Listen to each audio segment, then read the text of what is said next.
So taking refuge is one of the key parts of a traditional Buddhist practice. And we're going to discuss the ways that taking refuge changed from 2 to 3, coming right up. So I'm Doug Smith. I'm study director at the Secular Buddhist Association. That's secularbuddhism.org. If you're new to the channel and interested in living a wiser and a kinder and a less stress-filled life, consider subscribing to the channel. So traditionally, refuge is said to be a refuge in what's called the Triple Gem, the Buddha, the Dharma, and the Sangha. And I'm not going to go into a huge amount of detail about what that involves, taking refuge in these things and what it really means and how you can understand it. I did an earlier video on that, which I'll link to up here on the screen in case you're interested. If you watch this video, that link will still be up there under the eye, so if you mouse over it, you'll find it, and you can watch it after this if it interests you to read more about that. But the basic idea, in a nutshell, is that you say, I take refuge in the Buddha, I take refuge in the Dharma, I take refuge in the Sangha being the group of monastics or the group of people who practice Buddhism, both monastics and lay people. Both of these ways of understanding that are in the early texts. And so that's one of the ways that we can sort of, I should say, either self-consider yourself as Buddhist or put yourself in the right intentional place as regards Buddhism, as regards your practice, to get right intention. I mean, that's the idea. But the interesting thing is that the refuge in Buddha, Dharma, Sangha doesn't really occur in the earliest stratum of texts, the texts that seem to have been written, or I shouldn't say written, but composed during the Buddha's lifetime. They weren't written for many centuries later, but they would have been orally given by the Buddha and his disciples, and then, of course, reworked in the centuries after. But in any event, in the earliest stratum of text, we don't find reference to refuge in the Triple Gem in that sense. We do, however, find it in some sort of early, I should say late canonical texts, like the Jataka tales, or the Khuddaka, which is the first book of the Khuddaka Nikaya in the Pali Canon, which are, texts that are composed and written, whether it's orally or not, after the Buddha died. And interestingly, it seems as though this triple refuge, this idea of a triple refuge, refuge in 3 things, originated or seems to have come from the Rig Veda originally, which is the earliest of the texts for the Brahmanical belief system. Brahmanism was one of the competing belief systems or religions at the time, competing with early Buddhism, competing with the Buddha, and that the Buddha saw himself in contrast to. But the Buddha did take over any number of ideas from Brahmanism, as well as Jainism and other viewpoints at the time, and tended to recast them in Buddhist terms. So, for example, the Buddha took over the word Brahmin, which within Brahmanism meant somebody of a certain caste who had certain parents that were born a certain way. For the Buddha, it meant somebody who behaved ethically. So he would recast these. But in any event, so this triple refuge seems to have been originated in the Rig Veda, and was later also spoken of in the Chandogya Upanishad, which is a text that was composed sometime around or a little before the Buddha's lifetime, and the Buddha probably knew about. So this was a sort of a motif found in Brahmanism, not in Buddhism while the Buddha was alive. But the Buddha did talk about refuge during his lifetime. He did talk about a certain kind of refuge, and most famously he talked about it soon before he passed away, although that was not the only time he did. But I think many people look at that text, the last sutta that was written that discusses his death, because it sort of points to the way that he wanted people to continue to practice after he had passed on. And in that relatively lengthy text, he does talk about refuge, taking refuge. But he doesn't talk about a triple refuge. He talks about, if you like, a dual refuge. And so I'll read here. He says, therefore, Ananda, and he's talking to Ananda, who is his close attendant. He says, therefore, Ananda, live with yourself as an island, yourself as a refuge, with no other refuge, with the teaching as an island, that is the Dharma, the teaching as an island, the teaching as a refuge, with no other refuge. And this is a very, very interesting passage for many reasons. First of all, we might say that it's weird to take a refuge in yourself, given that the Buddha also has the Dharma, the teaching of non-self. and I have an earlier video on non-self, which I'll put here on the screen. In a nutshell, the answer is that the Buddha, while the Buddha did teach non-self, and non-self was a critical part of the Dharma, of the Buddha Dharma, we shouldn't think of it as a teaching that there isn't a self. And indeed, in many passages, the Buddha extolled our focus on ourselves in the sense that we're supposed to be working on ourselves. We're working on this group of aggregates. We're working on this mind. We're working on this body. And that's sort of our playing field. That's our, the part that we can make the most difference in. And so, for example, in the Dhammapada, the Buddha has a very famous passage where he says, "Oneself indeed is one's own protector. What other protector could there be? With self-control, one gains a protector hard to obtain." This notion of the self as one's own protector, that's the kind of idea that we have here of the self being refuge. That we're protecting ourselves by practicing properly. There's also this very strange sense of the self being an island, or of the teachings, the Dharma being an island, because by teachings, that's what he means. He means the Dharma. That's the word he would use. Being an island, because, we like to think, certainly in later Buddhism, it's very much emphasized the way all things are interpenetrated and all things are causally connected.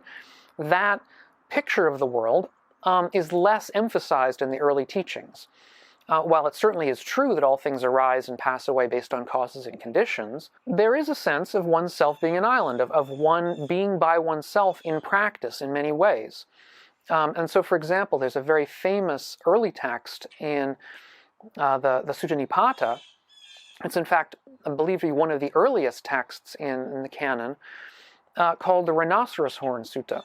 And in that one, the Buddha seems to be walking alone, and he says, and he extols, he praises the notion of being by yourself, of saying, look, if you cannot find companions who are worthy of you, walk alone like a rhinoceros, or like the horn of a rhinoceros. It can be translated either way, because rhinoceros horns in Indian rhinoceri apparently they only had one horn, so the horn was unique.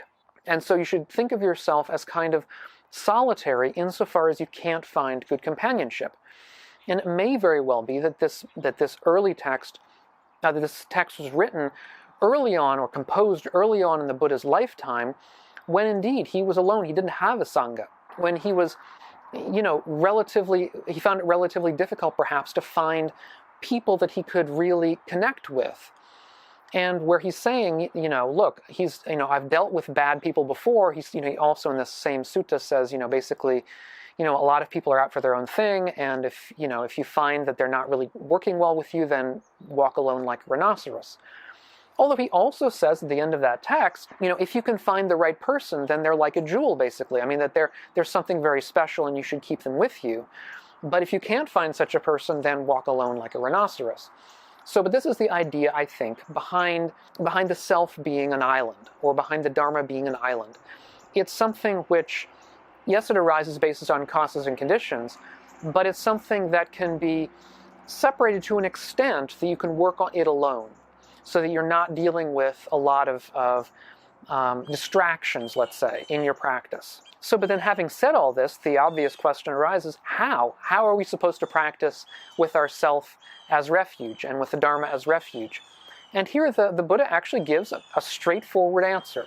His answer is, you sit and you do mindfulness of the body, you do mindfulness of feelings, you do mindfulness of mind, and you do mindfulness of dharmas, which may not mean something to many of you, but in fact is the four foundations of mindfulness. These four things constitute the four foundations of mindfulness, which is all of mindfulness practice in the early tradition. And I have a playlist on all four foundations of mindfulness, which I'll put a link to up here if you're interested in learning about that. Each of them is very, very interesting on their own, and together they really make up a suite of practice, a large suite of practices that can really take all of our lives if we're really diligent about it. So that's how he describes taking yourself as a refuge, or yourself as an island, and taking the Dharma as a refuge and the Dharma as an island in the text, in the final sutta before he died. So this is, and in other places in the early suttas. but most famously in that sutta. So this is sort of one of his final kinds of teachings. But in other places, he actually describes it differently. So in another sutta, he says, take yourself as an island, take the Dharma as an island, and so on. Take the Dharma as a refuge, yourself as a refuge. And then he says, how do you do that? And he has a different answer in that sutta. He says, well, try to think of yourself, where does dukkha arise? Where does our sense of unsatisfactoriness with the world arise? Where does our sense of pain, of suffering arise? This kind of existential pain and suffering, where does it arise from? And he says, it arises from, if we think about it, from our tendency to identify ourselves with each of the 5 aggregates. So we identify ourselves with the body, we identify ourselves with perception, with feeling, with volitional formations, our will and our wishes. We identify ourselves with our consciousness. I just did a video about that, which I'll put up on the screen here in case you haven't seen that one. That was recent. This kind of ongoing identification is what makes dukkha arise, what makes this kind of sadness or this kind of unsatisfactoriness arise. And so if we look at these ways of identifying ourselves and begin to understand them in the way they really are, begin to understand them as impermanent, as subject to change, as being unsatisfactory in themselves. In other words, each of these ways of identifying ourselves isn't satisfactory. It isn't something that lasts. It isn't something that's really going to give us happiness. It's something temporary. And if we begin to understand that deeply, then that's the way of practice. In other words, the practice that makes us understand this is the practice that takes ourself as an island, takes the Dharma as an island. And of course, there's a certain, you would say, sort of mildly paradoxical element here, because taking yourself as an island is to realize that identifying yourself with any of the 5 aggregates, which really means anything in the world, is not a good idea. So to understand yourself, to take yourself as an island, is to see through yourself in a certain way. So I think we can see now how this notion of refuge changed over the years. So it began with the Buddha talking about a dual refuge that was really very deeply imbued with practice, right? So taking refuge, this dual refuge for the Buddha, really meant doing certain kinds of practices, in particular mindfulness practices. And so that's what the Buddha meant by taking refuge, and sticking with that sort of personal practice that you're doing to try to overcome certain kinds of ideas that we have about ourselves. And then after the Buddha passed on, what we have is a kind of an influence from Brahmanism at the time, perhaps through Brahmins who became Buddhists and remembered this sort of triple refuge that they had in the Vedas or the Upanishads, perhaps through Buddhists who just wanted to sort of reform Brahmanism in a Buddhist way. And they created instead the Triple Gem Refuge, the Triple Refuge, which I think has more of a general religious flavor, because it includes the Buddha, a refuge in the Buddha, that is in a sort of a father figure and a figure who is the founder of the belief system or the religion. It includes refuge in the sangha, which is refuge in, again, a group of people, either literal people or at least idealized group of practitioners. And the sangha, of course, is the thing that goes on into the future, that sustains the belief system.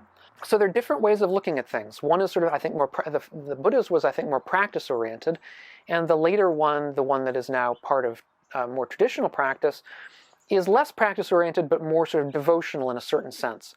Although either of them can be that way. So I don't think we have to be very fundamentalist about this. There are ways of looking at the Triple Gem that are very practice-oriented and not particularly devotional, and there are other ways that are. Again, if you're interested in that, just look at the link that I that I gave up before. It should still be up if you click on that eye at the top of the screen. If you mouse over it and click on it. I hope this has been useful to you. I'd be interested to hear your own experiences with the refuges, either the triple or whatever you think of the dual refuge. If you're interested in more of these kind of discussions and other material and want to help support the channel, check out my Patreon page. It's linked here on the screen and down below. Again, I love your comments and questions, so please feel free to leave more and more. And if you like this, give it a thumbs up. And thanks so much for being here, and we will catch you on the next one of these videos, I hope. So bye-bye, and be well.